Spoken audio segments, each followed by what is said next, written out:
hello tout le monde. Et puis si vous me regardez sur YouTube, sur la plateforme YouTube en replay, bonjour à toutes et à tous, bon dimanche tout le monde. Je suis Natacha Tessier, je suis coach business et mentor pour les femmes entrepreneurs qui veulent expanser leur business. Donc aujourd'hui on est dimanche, c'est la 14e vidéo de notre 365 jours live où je vous partage des clés, des pépites, des choses qui m'ont... des inspirations, des idées, je rebondis sur des moments. J'espère que la connexion sera correcte parce que je suis dehors, comme vous pouvez le voir, je fais ma petite balade matinale. Alors souvent je cours, mais pour celles et ceux qui ont suivi, en fait j'ai un problème de genou et je fais mes infiltrations lundi. Voilà, c'est un problème de tennis qui va m'amener à arrêter. J'ai arrêté le tennis depuis le mois d'avril et donc je suis encore arrêtée au moins 2 mois. Donc du coup j'en parlerai dans un autre live parce que quand on pousse son corps un petit peu trop fort, trop vite et qu'on ne le prépare pas assez, voilà ce qui arrive. Donc c'est assez intéressant. Alors aujourd'hui de quoi j'avais envie de vous parler? J'avais envie de vous parler du processus de créativité. J'ai fait un live hier pour dire que j'avais une nouvelle idée. J'avais juste envie de vous partager comment c'est venu parce que je trouve ça assez intéressant. Je crois beaucoup à ce processus de créativité plutôt que de... je vais enlever mes lunettes, ça va, il n'y a pas trop de soleil.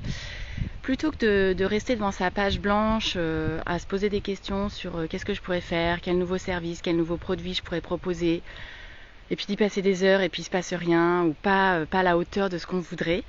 Je vais vous proposer un petit peu... je vais vous expliquer juste comment ça s'est passé pour moi. Parce que je trouve ça génial. Vendredi soir, j'étais assez fatiguée de la semaine. J'étais plutôt crevée et... j'attendais une copine pour aller courir, parce que j'ai repris quand même un peu le running. Et en fait, mon chéri, Fred, avait envie de... il a découvert un outil, l'ikigai, je pense qu'il y en a plein d'entre vous qui connaissent. Il a découvert ça récemment et il avait envie de me le faire faire. Donc moi je connais, mais en fait, en tant que tel, je l'ai jamais fait. Donc ça faisait un moment qu'on en parlait, un moment que je repoussais le truc.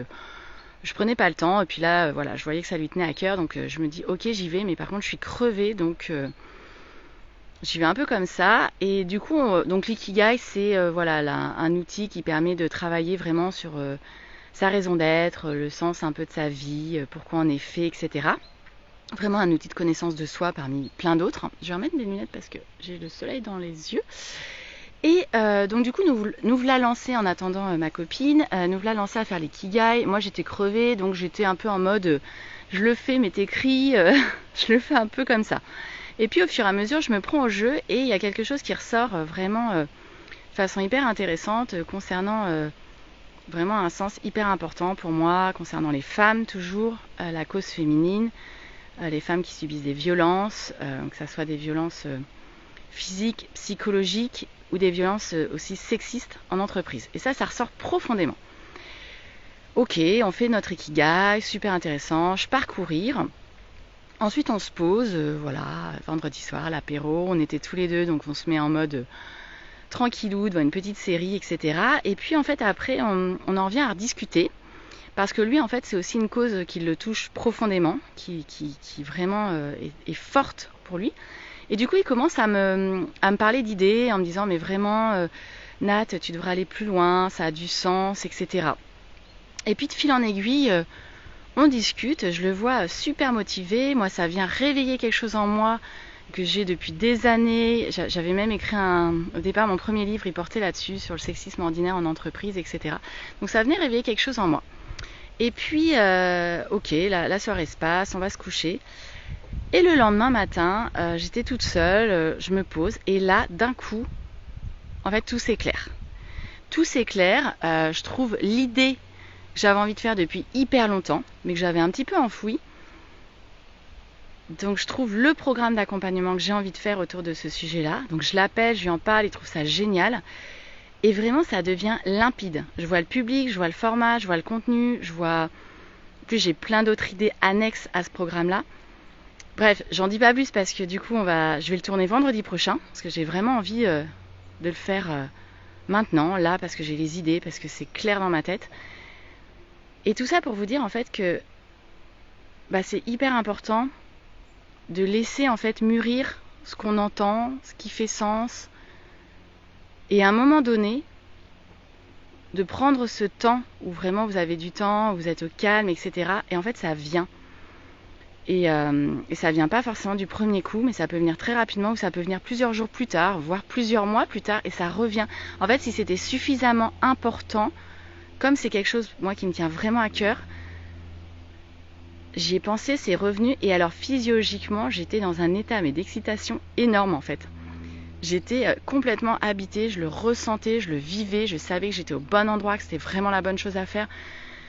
Donc je suis tellement ravie de cette nouvelle idée. J'ai vraiment hâte maintenant de passer à l'action et de la mettre en œuvre.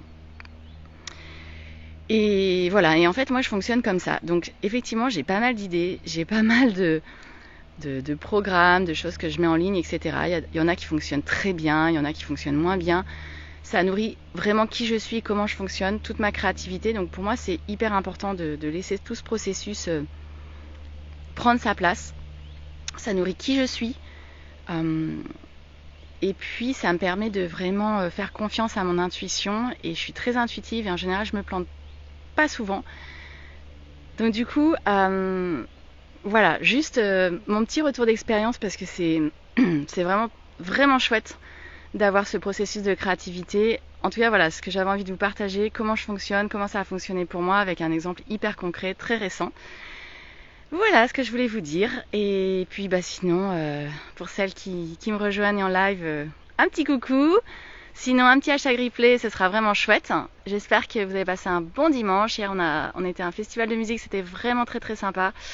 J'ai adoré. Puis là, ça va être un dimanche coucoune, tranquille à la maison, avec le jardin. Voilà, pas mal de choses à faire à droite à gauche.